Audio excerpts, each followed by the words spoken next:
ఉపరాష్ట్రపతి ఎన్నికకు సంబంధించినంత వరకు ఇండియా బ్లాక్‌కి సంబంధించి అభ్యర్థిని ప్రకటించింది. సుదర్శన్ రెడ్డిని ప్రకటించారు. ఆయన కూడా నామినేషన్ దాఖలు చేశారు.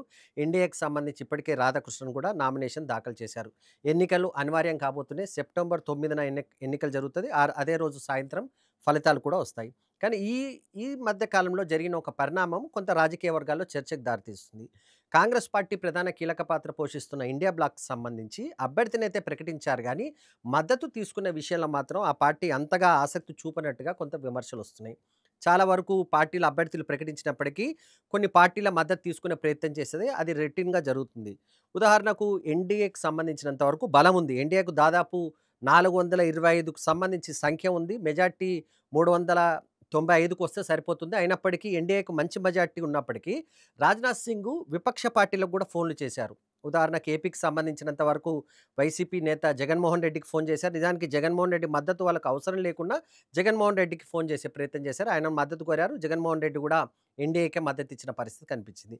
కానీ ఇండియా బ్లాక్‌కి సంబంధించి కాంగ్రెస్ పార్టీ ఏదైతే నేతృత్వం వహిస్తుందో ఆ పార్టీ మాత్రం ఎవరిని మాట్లాడట్లేదు, మద్దతు తీసుకోవట్లేదన్న విమర్శలొస్తున్నాయి. స్వయంగా బీఆర్ఎస్ పార్టీకి సంబంధించిన వర్కింగ్ ప్రెసిడెంట్ కూడా ఈ అంశానికి సంబంధించి కామెంట్ చేశారు. ఏ పార్టీకి సంబంధించి మమ్మల్ని ఎవరు మద్దతు కోరలేదు. మాకెవరు ఫోన్ చేయలేదని ఆయన స్పష్టం చేశారు. సుదర్శన్ రెడ్డి తెలంగాణ ప్రాంతానికి సంబంధించిన వ్యక్తి. తెలుగు రాష్ట్రాలకు సంబంధించి ఉమ్మడి రాష్ట్రంలో కూడా చాలా గౌరవప్రదంగా ఉన్న వ్యక్తిగా కొంత గుర్తింపు ఉన్న నేపథ్యంలో అట్‌లీస్ట్ కాంగ్రెస్ పార్టీ తెలుగు రాష్ట్రాలకు సంబంధించి అంటే ఆంధ్రప్రదేశ్‌కు సంబంధించి గాని, అదేవిధంగా తెలంగాణకు సంబంధించి ఏ పార్టీకి కూడా ఫోన్ చేసినట్టుగా కనిపించట్లేదు. ఏ పార్టీ నేతలను కూడా మద్దతు కోరలేదు. కోరే అవకాశంలో తప్పులేదు. ఎందుకంటే రాజ్‌నాథ్ సింగ్ జగన్మోహన్ రెడ్డికి కాల్ చేసిన విషయాన్ని కూడా చాలామంది గుర్తు చేస్తున్నారు.